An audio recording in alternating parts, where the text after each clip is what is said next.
Il y a marqué Mishnachet. Akama matzelet et ha'omer vetakama.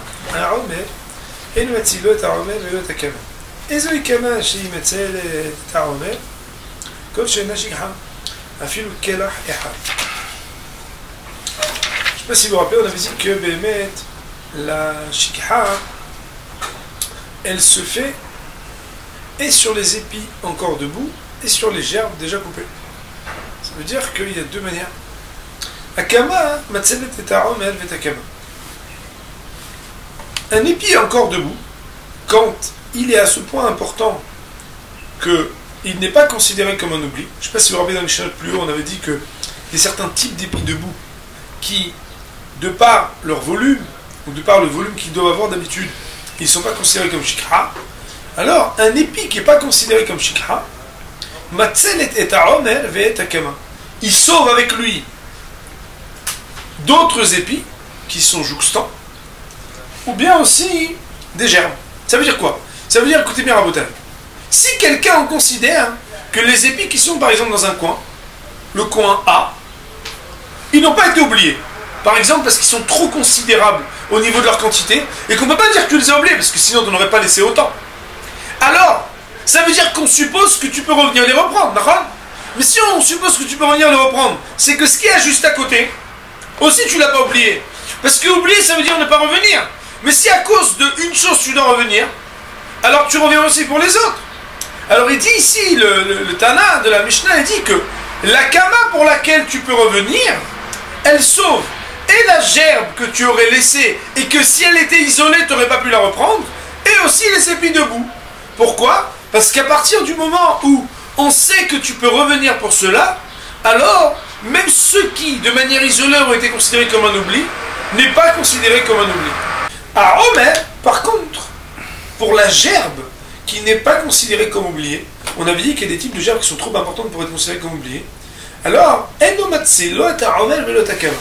la gerbe, quant à elle, ne peut ni sauver avec elle d'autres gerbes qui seraient définies de manière isolée comme shikha, et donc il faudra la laisser, velo takama, et non plus pas des épis. Nous dit la Mishnah, c'est quoi comme type d'épi debout qui peut sauver et donc permettre aux propriétaires de récupérer aussi les gerbes kol she'ena shikha. Dès lors qu'un épi debout ou qu'un groupe d'épis debout n'a pas les caractéristiques d'être considéré comme oublié, afilu kelah ehad,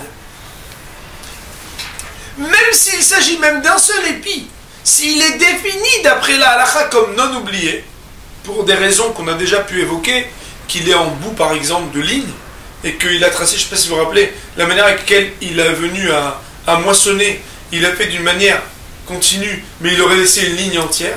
S'il y a même un épi qui est resté, à partir du moment où on ne dit pas qu'il est passé et qu'il a oublié, mais qu'il n'est pas encore passé, alors il pourra sauver autant les autres épis que les gerbes qui jouxtent. Voyons sur cette partie le Barthénora.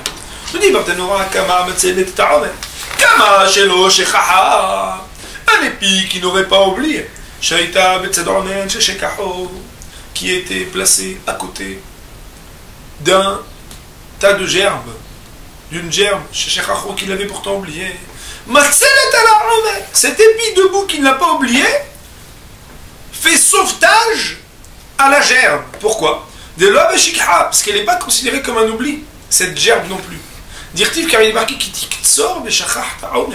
lorsque tu moissonneras et que tu oublieras une gerbe.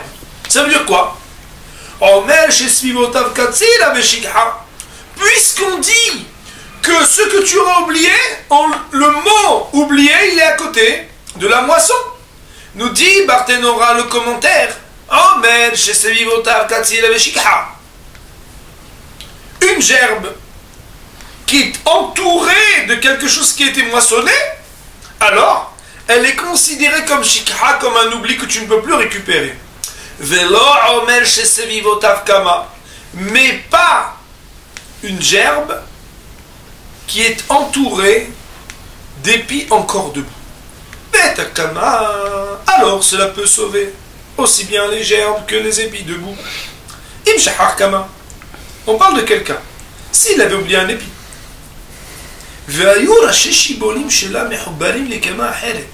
et la tête des épis était liée à la tête d'autres épis qui n'auraient pas été oubliés.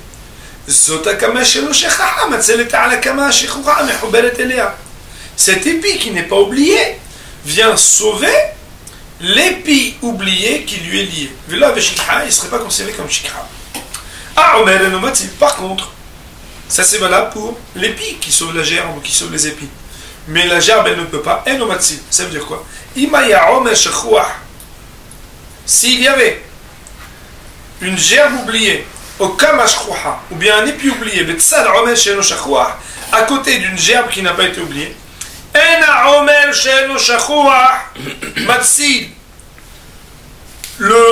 la gerbe qui n'est pas oubliée ne peut sauver ni une autre gerbe, ni un autre épi qui aurait été oublié. Alors juste, on va donner quand même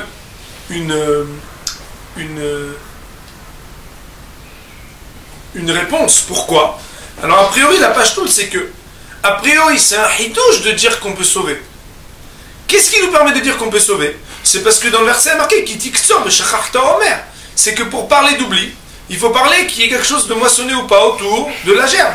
Ce verset là renseigne de ce que l'épi peut sauver la gerbe, mais en aucune manière il n'y a mention de ce que la gerbe peut sauver qui que ce soit.